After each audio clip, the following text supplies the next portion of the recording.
Entonces,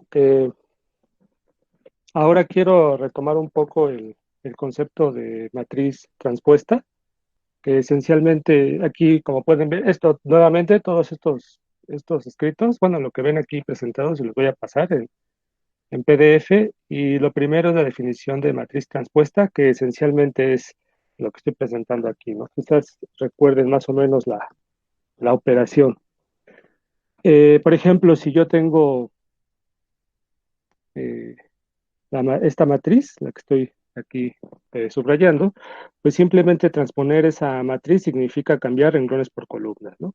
Aquí está, ya más tarde pueden leer la definición formal y esencialmente, conceptualmente es esto, ¿no? Por ejemplo, el renglón 105, pues lo transformo, el primer renglón 105 lo transformo a la primera columna 105 y el segundo renglón 916 lo transformo a la segunda columna 916, ¿verdad? Y así es la operación de transponer, ¿no? La transpuesta de una matriz.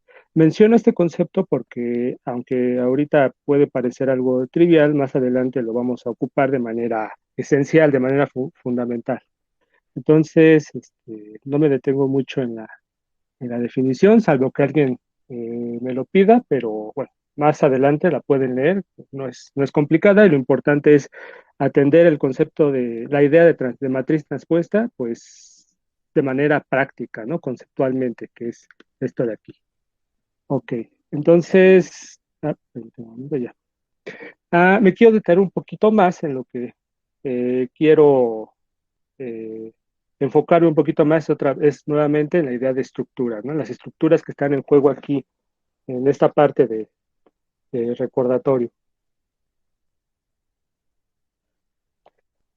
Quizás recuerden que eh, habíamos presentado brevemente, habíamos presentado brevemente este conjunto de matrices. Las matrices cuadradas de orden n, o sea, son cuadrados de n por n, cuyas entradas están en un cierto campo K. Ajá. Entonces, dentro de este conjunto de matrices, si alguien no recuerda exactamente cómo está definido este conjunto, por favor coméntenlo, pero me parece que tengo la impresión de que así quedó claro, ¿no? Cuando lo hablamos. Eh, Dentro de este conjunto de matrices, ajá, existe una matriz muy particular, una matriz distinguida, que es precisamente la matriz identidad. Permítanme. La matriz identidad, ajá.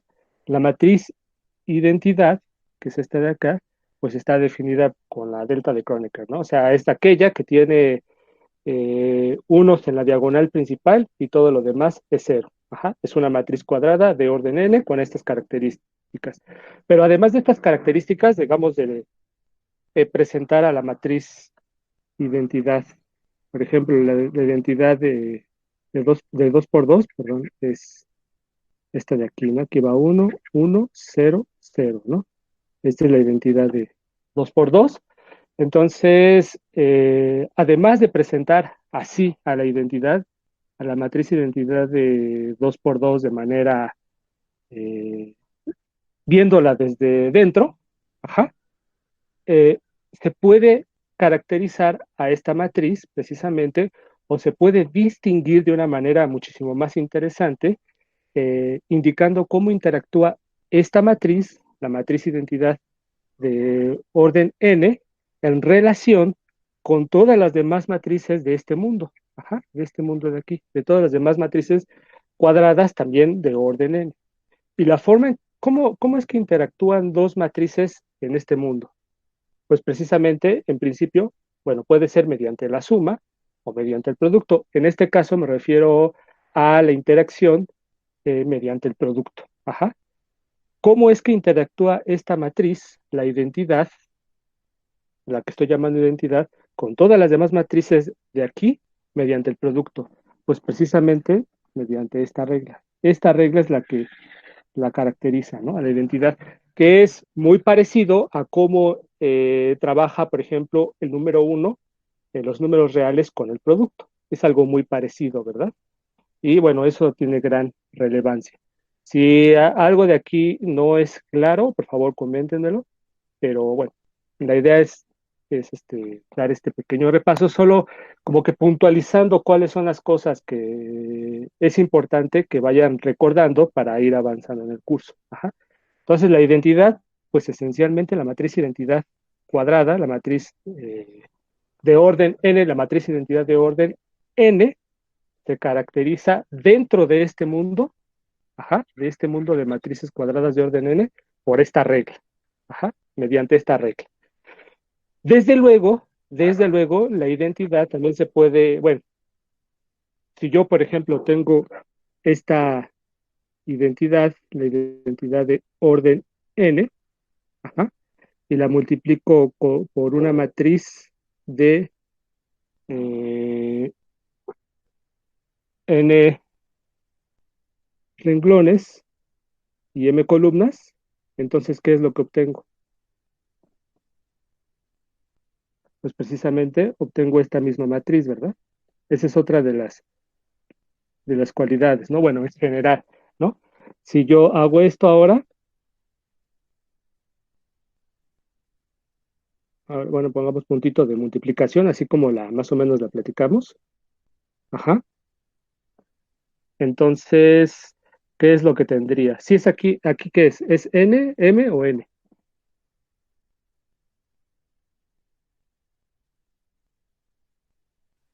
Sí, ¿Qué va se ahí? me...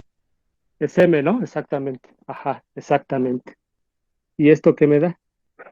Pues me da otra vez. Ajá, ajá, exactamente, gracias. Da esto, ¿no? Ujú.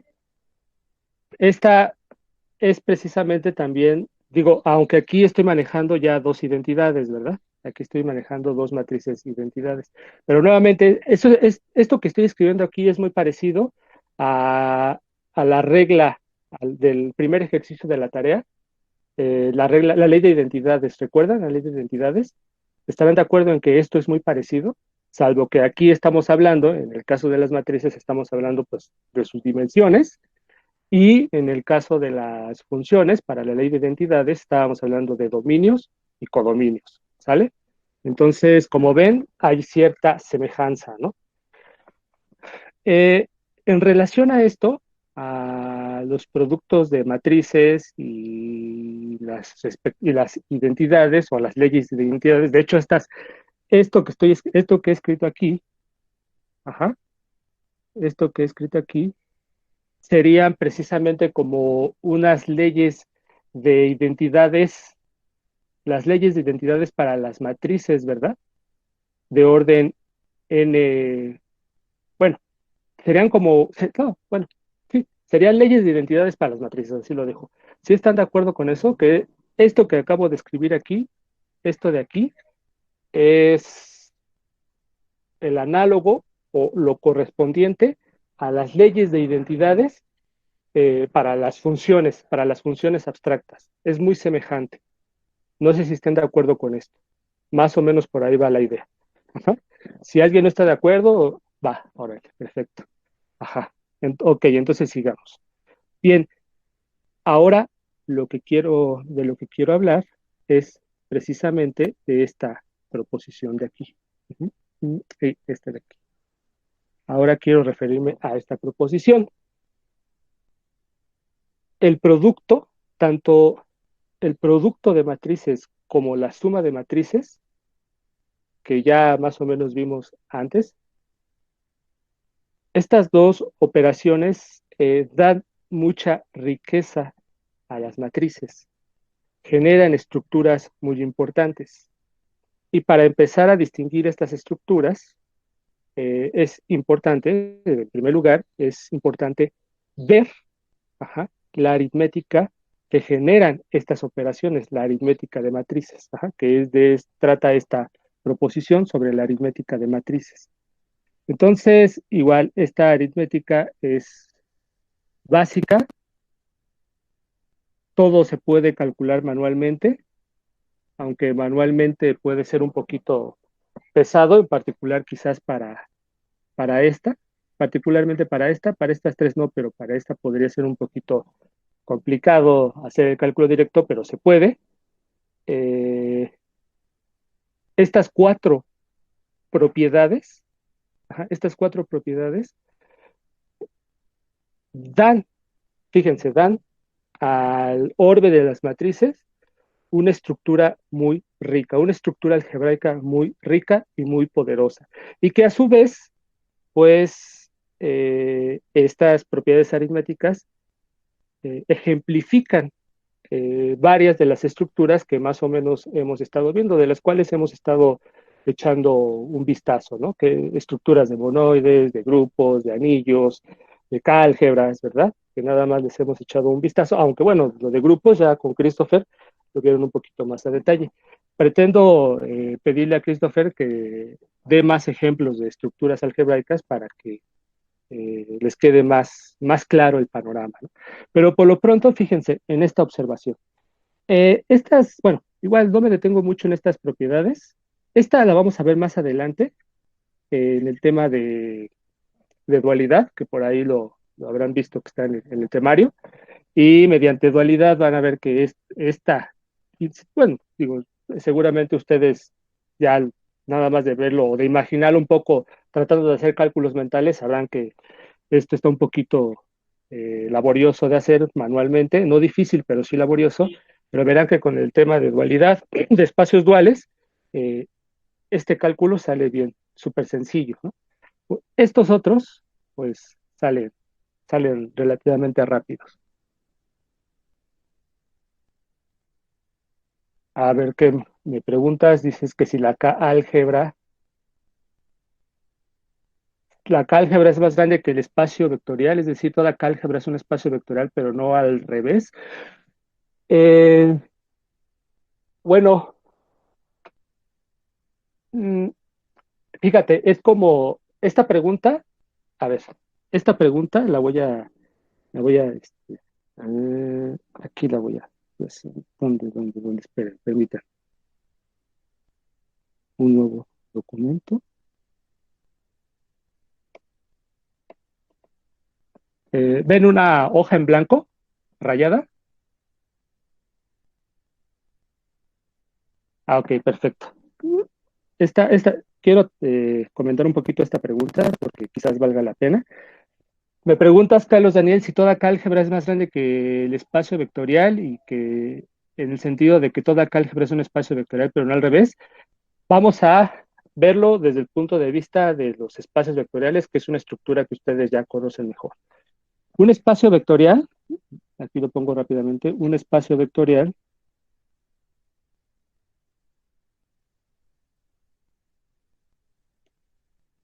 es un conjunto de, no voy a poner la definición súper rigurosa, ¿no? Pero bueno, es un conjunto de acompañado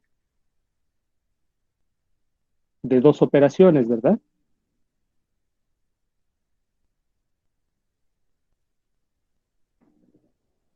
Una suma y un producto, ¿verdad? Con la suma,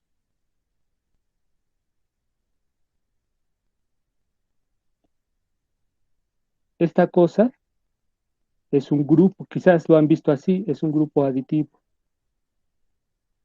Ah, y si no lo habían visto así, comparen lo que Christopher les explicó en relación a los grupos y las propiedades que tiene esta suma, pensándola solita, con con el espacio, con el conjunto B. Ajá. Y por acá, esta cosa, qué estructura está formando?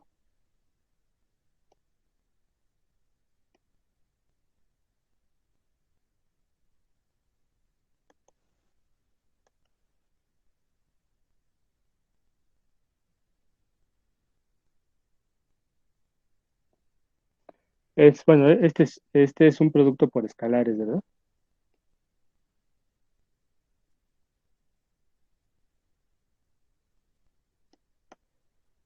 Ajá, ese es un producto por escalares, ¿no? Pero en relación a la suma, en relación a la suma, ajá. ¿Por qué digo que es un grupo aditivo? A ver, la suma en los espacios vectoriales es asociativa, ¿cierto? Es asociativa. ¿Qué más?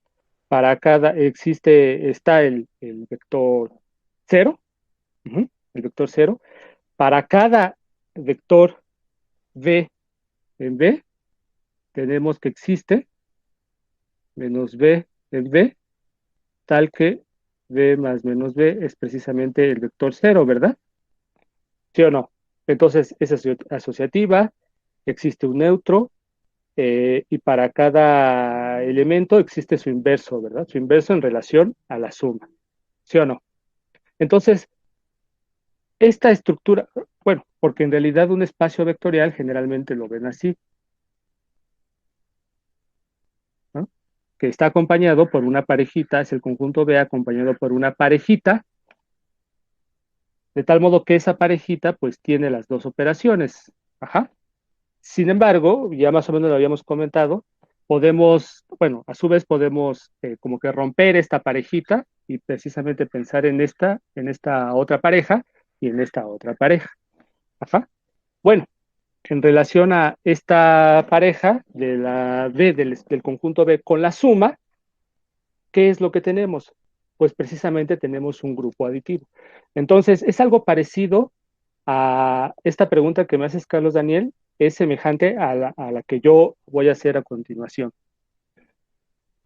Un espacio, y ustedes díganme qué es lo que opinan, qué respuesta darían a esto.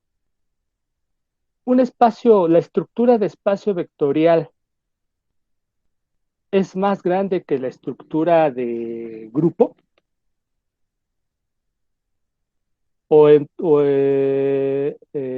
y más o menos en el sentido en el que pregunta Carlos Daniel, todo espacio vectorial es un grupo, pero no al revés.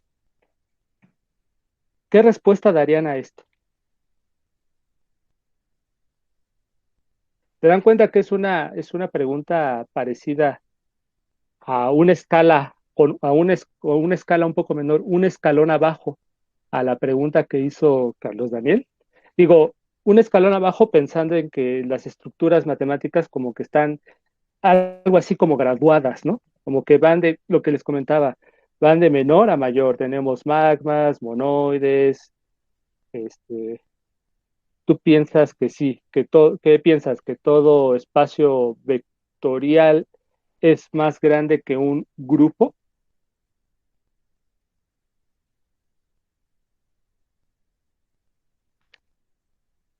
Que todo espacio vectorial es un grupo.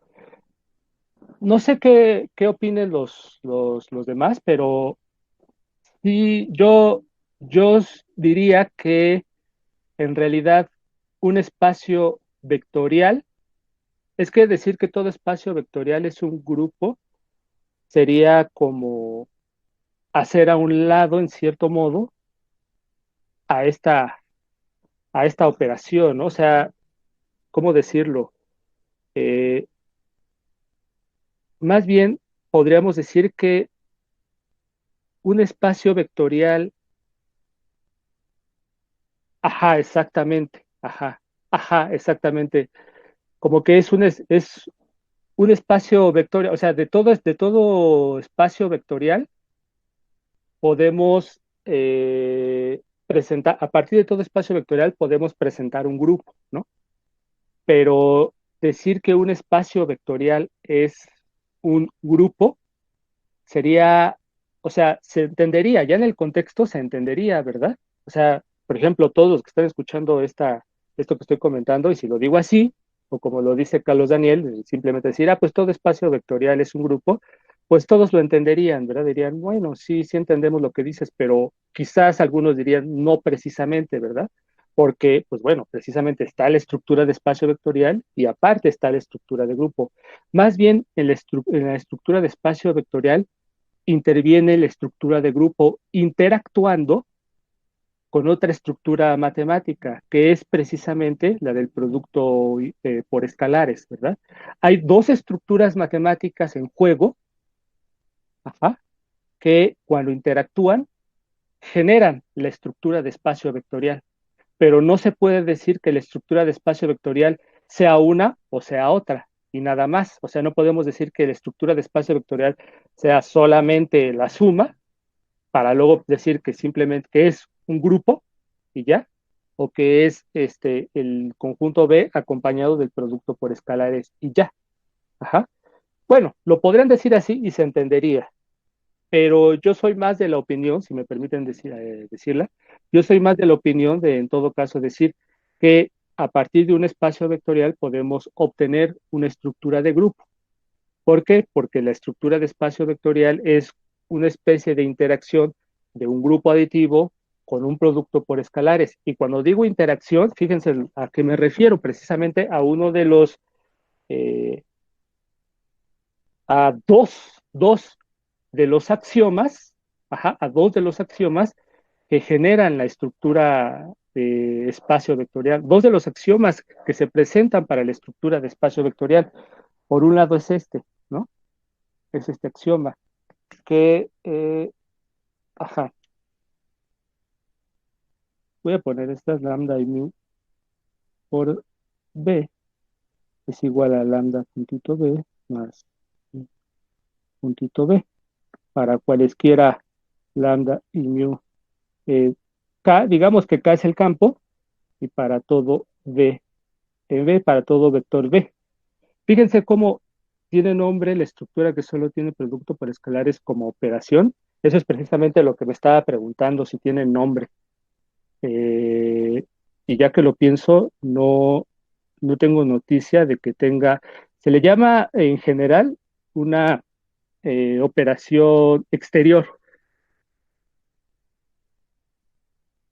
A ver, sería un monoide. ¿Qué opinan ustedes? ¿Sería un monoide? A mí me late que no, pero bueno, a ver si alguien quiere opinar. ¿Alguien quiere? Bueno, si alguien quiere opinar, adelante. Y sigo con esto rápidamente. Esta propiedad es precisamente la que en cierto, bueno, esta perdón, y la otra, ¿verdad?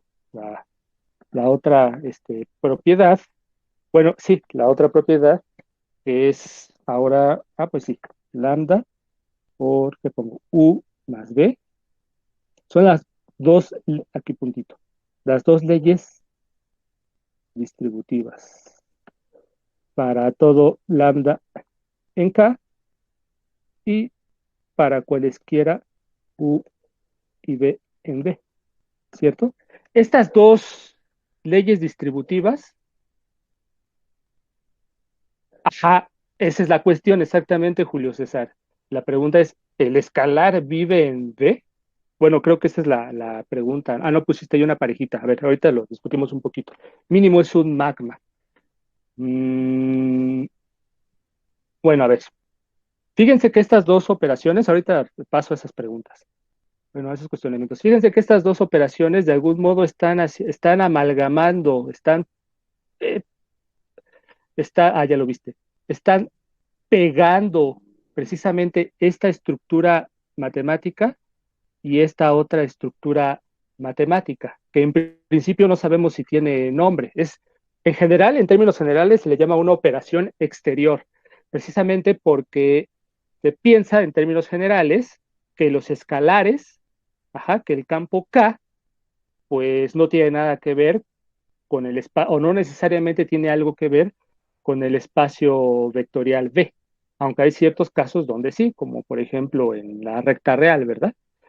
Que es un espacio vectorial, se puede pensar como un espacio vectorial sobre ella misma. Ajá. Bueno, salvo eso, pues en general se piensa que el campo K es independiente del espacio vectorial B y por eso se le llama una operación exterior, ¿no? Operación exterior.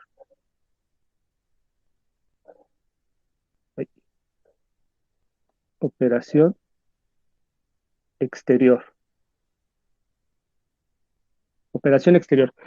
Pero bueno, estas dos operaciones, estas dos propiedades distributivas, de algún modo pegan o amalgaman, juntan a esta con esta.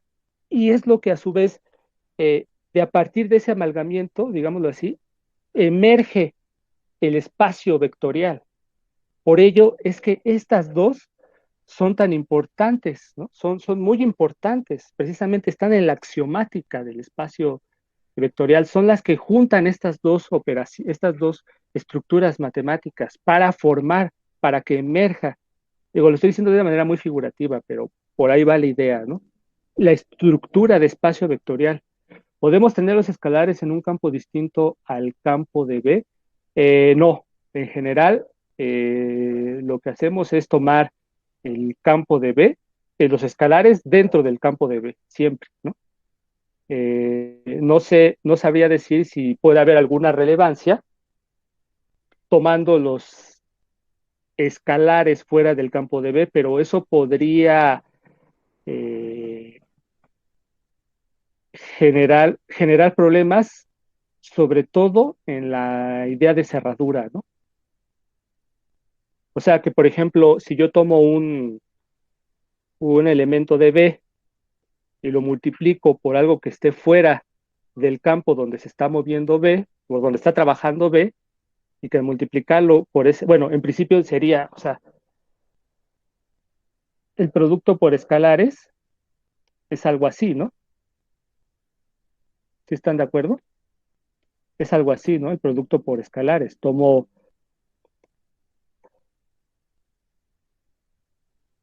¿no? Y lo que se estipula es que precisamente, pues, este está viviendo en B. Pero, y este es el campo, ¿no? Del espacio vectorial B. Pero digamos que yo tomo, como dices aquí, un campo o un campo de escalares o un conjunto de escalares distinto de K, pues en principio, ¿qué significaría? Digamos que tomo una mu en M. ¿Tendría sentido hacer esto, por ejemplo? O sea, multiplicar esta cosa por este, ¿tendría sentido? Y pregunto si tiene sentido porque precisamente esta operación está siendo definida con dominio este producto cartesiano, ¿verdad? Y entonces cuando yo escribo esto, pues entonces alguien diría, bueno, pero ¿a qué te refieres? Porque pues estás diciendo que este está viviendo fuera de K. Entonces no tienes derecho a aplicar esta operación, ¿verdad? En principio. Entonces, se dan cuenta, hay vaguedad, ¿no? O sea, habría que aclarar exactamente bajo qué circunstancias se puede y bajo qué circunstancias no, dependiendo del contexto, pero así como lo estoy planteando, genera vaguedad. Ajá. Sí, en una de esas ya ni sería cerrada la operación exactamente, o en principio, para empezar, ni estaría definida la operación. Ajá, ni estaría definida. O sea, en principio, ¿esto tendría sentido? ¿Tendría sentido? Pregúntenselo, ¿no? Ok, entonces, a ver, dicho esto, vámonos a donde está, permítanme. Ajá, entonces, la estructura de K-álgebra es algo parecido pero en un escalón más, es muy parecida a la estructura, juega un rol importante, dentro de la estructura de K-álgebra, la estructura de espacio vectorial eh, juega un rol muy importante, ¿no? Juega un rol sumamente importante, a semejanza de cómo la estructura de grupo juega un rol muy importante dentro de la estructura de espacio vectorial. Para que se dé una estructura de espacio vectorial, necesitamos una estructura de grupo aditivo, un producto por escalares que cumpla ciertas condiciones y que se relacione con las leyes distributivas, con la operación de grupo aditivo, para que emerja la estructura de espacio vectorial. En una K-álgebra, ¿qué es lo que tenemos? En una K-álgebra, ¿qué estructuras matemáticas están en juego? En una K-álgebra, ¿qué estructuras matemáticas están en juego? Está la estructura de espacio vectorial, pero ¿qué estructura más está en juego en las K-álgebras? ¿Cuál es la otra estructura que está en juego en las K-álgebras? ¿Recuerdan? ¿Alguien me podría decir?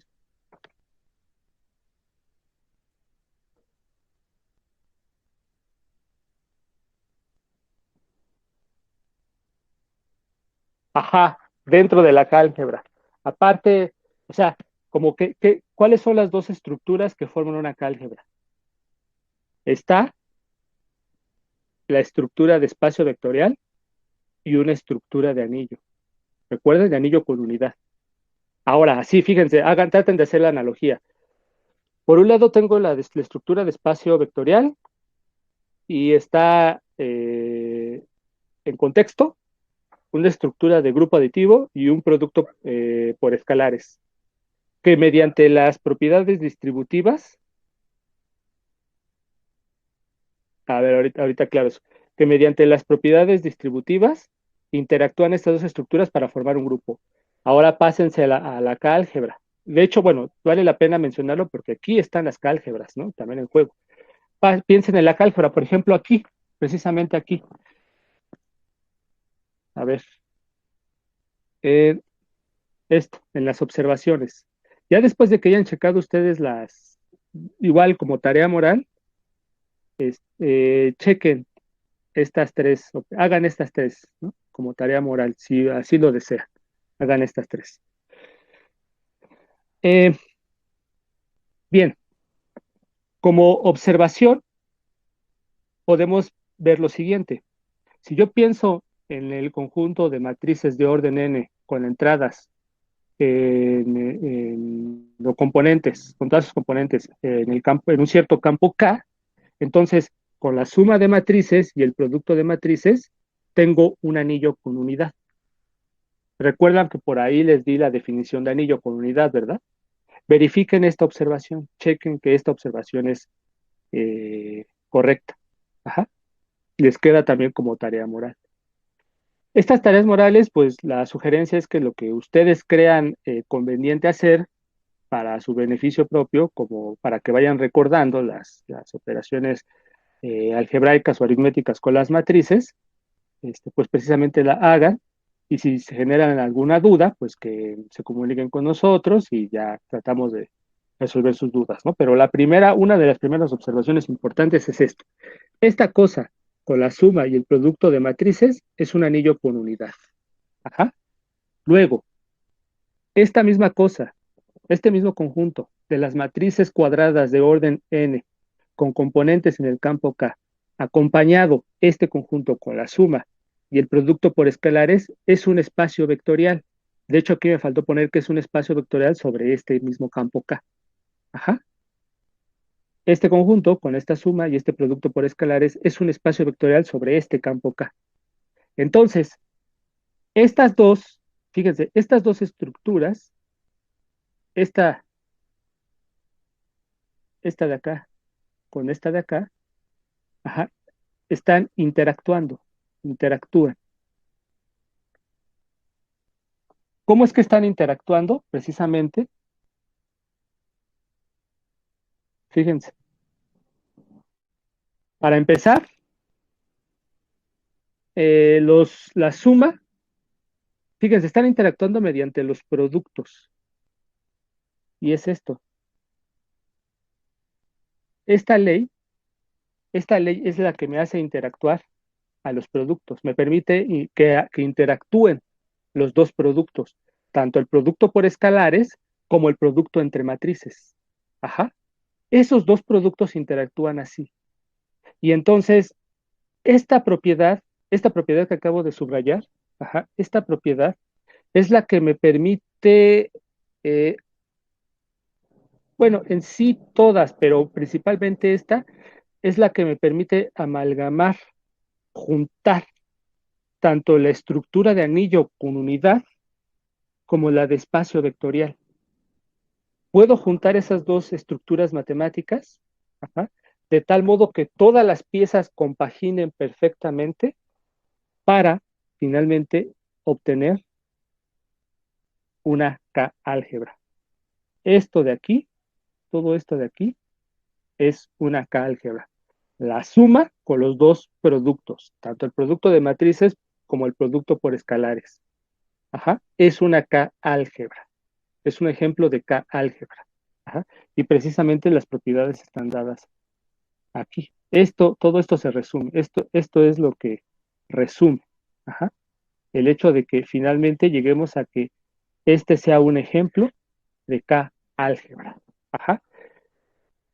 Y si se dan cuenta, es un análogo a cuando pensamos en los endomorfismos, dado un espacio vectorial B sobre un campo K, cuando pensamos en los endomorfismos de B en B, obtuvimos también una K-álgebra. En este caso, en el caso de los endomorfismos, había una suma y en lugar de producto de matrices había una composición y también un producto por escalares. Se dan cuenta de que también allí hay una analogía. O sea, no, fíjense, no es al azar, no es al azar que nos hayamos encontrado a 2K álgebras. Ajá. No es al azar lo que nos está diciendo esto. O, a, una de las tantas cosas que nos está diciendo estos resultados es la íntima relación que hay entre las matrices y las transformaciones lineales. Desde luego ustedes ya la conocen. Ajá, ustedes ya la conocen, ya se las dieron. Y la vamos a ver aquí brevemente también. Pero a lo que quiero hacerles ver es que mediante el estudio de estructuras algebraicas podemos intuir la posibilidad de una relación profunda entre transformaciones lineales y matrices. Ajá. Imaginen, hagan un esfuerzo mental, un esfuerzo de imaginación, de que no saben que hay esta relación. Que para nada saben que hay una relación entre transformaciones lineales y matrices. Pues naturalmente que sería muy curioso decir, ah, fíjate, en las transformaciones lineales, particularmente los endomorfismos sobre un espacio vectorial B, obtuvimos una estructura de K-álgebra. Y por otro lado, aquí en el mundo de las matrices, en las matrices cuadradas de orden n, obtuvimos una estructura de K-álgebra. Bueno, ¿será que hay alguna relación entre estos dos mundos? Bueno, ustedes ya lo saben, ¿verdad? Y sí, pero como que este podría ser, mediante el estudio de estructuras matemáticas, uno puede ir revelando o intuyendo posibles verdades. Ajá. Digamos que es un aspecto filosófico el que les quiero dejar aquí, ¿no? Bien, eh, dicho esto, desde luego todo esto, ok, las dos álgebras, los endomorfismos, dado un espacio vectorial B, piensen en todos los endomorfismos de B en B, o sea, todas las transformaciones lineales de B en B. B es un espacio vectorial, ya saben, un espacio vectorial de dimensión finita sobre un campo K. Ajá. Solo voy a decir espacio vectorial. Siempre vamos a estar hablando de espacios vectoriales de dimensión finita sobre un cierto campo K. Ese conjunto de transformaciones lineales, acompañado de la suma que definimos hace tiempo, del producto por escalares que definimos hace tiempo, y de la composición usual, con esas tres operaciones, este conjunto de endomorfismos sobre un espacio vectorial B es una K-álgebra. Y lo que decía aquí es precisamente que ahora piensen en el conjunto de matrices de orden n sobre un campo K, acompañado este conjunto con la suma de matrices, el producto de matrices y el producto por escalares, matrices. Este también resulta ser un ejemplo de K-álgebra. Ajá. Son los dos ejemplos más fuertes de K-álgebras que vamos a ver en este curso. Y es importante porque, fíjense, vamos a ver otra vez el puente que ustedes ya conocen. El puente que ustedes ya conocen entre transformaciones lineales y matrices. Pero este puente, vamos a ver que es también un morfismo.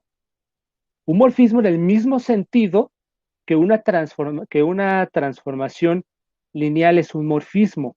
Es decir, una transformación lineal es un morfismo porque es una función que preserva las estructuras de espacio vectorial del dominio y del codominio. Bueno, vamos a ver que este puente, el que ustedes ya conocen, es un morfismo. porque va a preservar las estructuras de K-álgebras. Ajá. A eso es a lo que voy.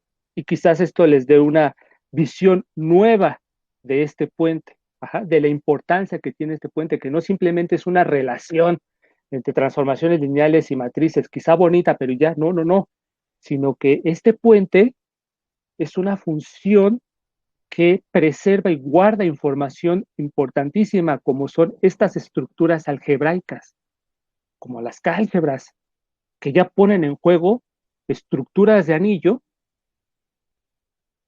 con estructuras de espacio vectorial. Ajá.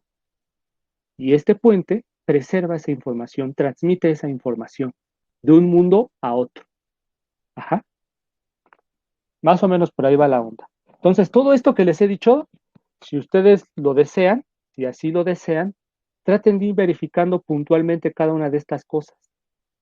Y cuando se atoren, o cuando digan, a ver aquí qué hago, y no vean por dónde, escríbanlo en el grupo, escríbanme a mí o a cualquiera de los dos ayudantes, y ya para ir disipando las dudas. Ajá, la idea aquí es que también ustedes, la medida de su tiempo disponible, de sus posibilidades, pues escuchan esto que estoy diciendo, que lo lleven a cabo.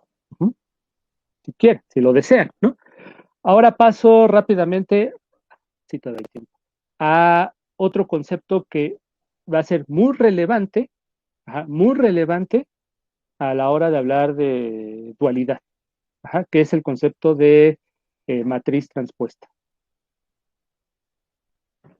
Bueno, que es precisamente, pues bueno, es precisamente lo que, no, de hecho ya es lo que les había platicado por acá al principio, ¿verdad?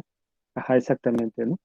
El concepto de matriz transpuesta. Aquí a lo que voy es bueno, sí, a presentar el concepto de matriz transpuesta, pero ahora desde un punto de vista aritmético algebraico. En el sentido de que ahora quiero ver cómo es que esta operación de transponer, o sea, de transformar renglones por columnas, ajá, el renglón 1, dada una matriz, se fijan en su renglón 1, cuando transponen, esa matriz, ese renglón 1 se va a transformar en la columna 1 de la transpuesta. El renglón 2 se va a transformar en la columna 2 de la transpuesta, etcétera, etcétera, etcétera, ¿no? Esta transpuesta pues interactúa muy bien con la suma de matrices y el producto por escalares de matrices y con el producto entre matrices. De hecho, aquí me equivoqué. Ahorita que lo estoy checando, aquí me he equivocado.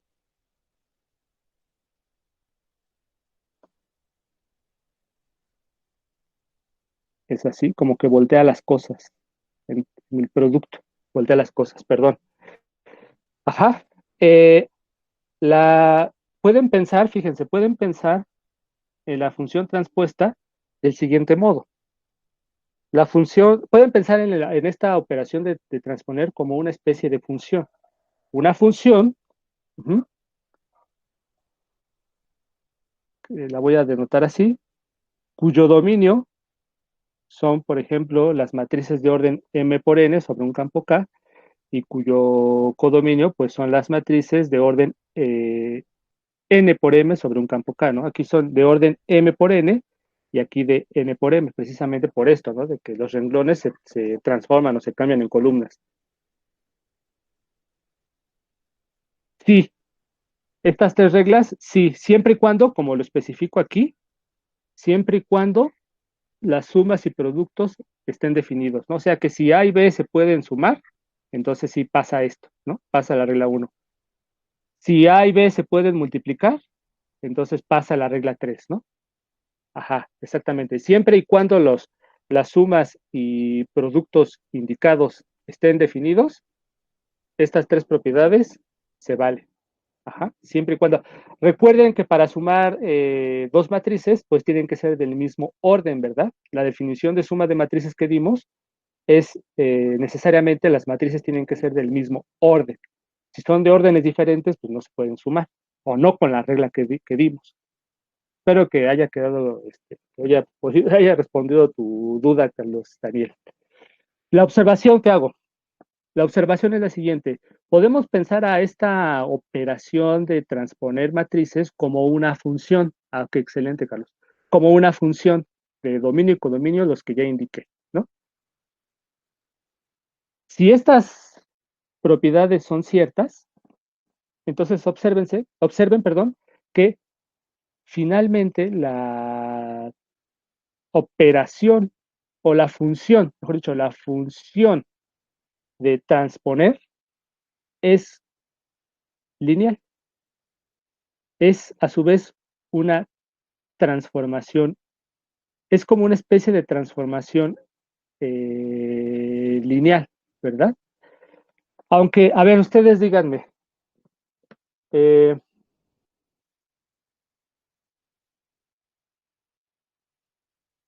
pues sí, sí, sí, sí, es lineal, sí, efectivamente, es lineal. ¿Están de acuerdo que sí es lineal? Pues sí, y pues sí son precisamente espacios vectoriales, ¿verdad? Son espacios vectoriales y precisamente por el inciso i y el 2i dejan bien en claro que si yo pienso a la transposición como una función de este conjunto en este conjunto, o de este espacio vectorial en este espacio vectorial, entonces resulta ser una transformación lineal. ¿Están de acuerdo? ¿Sí están de acuerdo? Espero que sí. Si no están de acuerdo, por favor comenten. Ok, perfecto. Ahora bien, dicho eso, quiero pasar a definir rápidamente. Fíjense, hay varias cosillas aquí que estoy diciendo y que pues no estoy demostrando, pero me gustaría que, ya lo que comenté hace rato, que a la medida de sus posibilidades, de su tiempo disponible, traten de hacer estas demostraciones, lo que ustedes crean conveniente. Las dudas que ustedes tengan en relación a esto, que digan, a ver, eso que dijo este Luis, efectivamente es así, traten de verificarlo o dar un contraejemplo. Ajá. Si todo les queda claro, si creen que, no, pues yo soy, ya lo sé, ya lo sé, ya lo sé, no hay necesidad de que lo hagan, ¿no? O sea, como un ejercicio moral. Ahora quiero pasar a un objeto matemático muy, muy importante, que es precisamente el grupo general lineal, ¿no? Eh, dentro, dentro de las matrices de orden n, ajá, dentro de estas matrices puedo hablar de invertibilidad. Ajá, puedo hablar de invertibilidad. Precisamente puedo hablar de invertibilidad porque dentro de esas matrices de orden n tengo una identidad. Fíjense, cada vez que tengo identidades, estoy en la posibilidad, cada vez que tengo identidades o elementos neutros en relación a una cierta operación definida en un cierto conjunto, estoy en la posibilidad de hablar de inversos con la misma operación, ¿verdad? Y el ejemplo más claro precisamente es en los grupos. En un grupo, como lo habrán visto con Christopher o como aquí lo hemos platicado un poco, en un grupo, antes de hablar de inversos, primeramente hablan o hacen referencia a un neutro multiplicativo, ajá, o un neutro en relación a la operación del grupo. Ya que han dado el neutro y cómo se comporta en relación a todos los demás elementos del grupo, entonces están en posibilidades de hablar de inversos, de inversos en relación a la operación en cuestión. Ajá. Bueno, pues aquí pasa algo semejante, aquí es exactamente lo mismo. Ya que tengo las matrices de orden n y sabiendo que dentro de ellas tengo una matriz distinguida, que es la identidad de orden n, puedo hablar entonces de matrices inversas. Dada una matriz A, puedo pensar entonces en la posibilidad de que exista su inversa. Ajá. De tal modo, como digo aquí, un elemento A de este conjunto se llama invertible o no singular si existe una matriz B de este mismo conjunto de matrices, de las matrices cuadradas de orden n, tal que pasa esto, ¿verdad? Igualito o prácticamente lo mismo que comentamos en la tarea en relación a los números racionales, ¿verdad? Ajá. Ahora bien, el conjunto de matrices invertibles, o sea, una parte de este, ajá, si yo de este escojo todas las matrices invertibles, entonces genero lo que se llama el grupo general lineal de matrices de rango n sobre el campo K. Ajá. Es decir, de aquí, de este conjunto voy a hacer una selección especial, que son precisamente todas aquellas matrices invertibles. Y a partir de ellas, genero un nuevo objeto matemático, que es subconjunto de las matrices de orden, de las matrices cuadradas de orden n. Y ese objeto matemático nuevo resulta que tiene la estructura de grupo. Ajá. Y este grupo tiene su análogo también en el orbe de las transformaciones lineales y en general de las funciones abstractas. Curiosamente, quizás en el orbe de las funciones abstractas, el reflejo de este objeto matemático no tenga tanta relevancia como este objeto matemático lo tiene en el orbe de las matrices. Pero bueno, eso ya será fuente de discusiones futuras. Ajá. Y ya para terminar, esta proposición sí la vamos a demostrar, la demostramos el miércoles. Esta proposición viene para efectivamente verificar que así como lo estoy definiendo, que este es efectivamente un grupo. O sea, yo estoy diciendo que es un grupo. Vamos a ver que efectivamente es un grupo. Ajá, vamos a demostrar que efectivamente es un grupo. Y para ello voy a recurrir a esta proposición y una proposición que tiene que ver esencialmente con la estructura de anillo, porque finalmente está en juego una estructura de anillo, porque estamos trabajando en cálgebras. Ajá, estamos trabajando en una cálgebra que hace interaccionar una estructura de grupo con una estructura de espacio vectorial con una estructura de anillo. Entonces, para demostrar que este efectivamente es un grupo, voy a empezar desde arriba, desde la estructura de anillo, y a partir de ahí voy a verificar que efectivamente este es un grupo, pero bueno, lo dejo aquí, nada más porque ya son las 7. Entonces, el miércoles vamos a demostrar esta proposición que ven aquí. Ajá. Si en un anillo, tomen un anillo, digamos A, ese anillo, pues, ¿qué es lo que tiene en juego?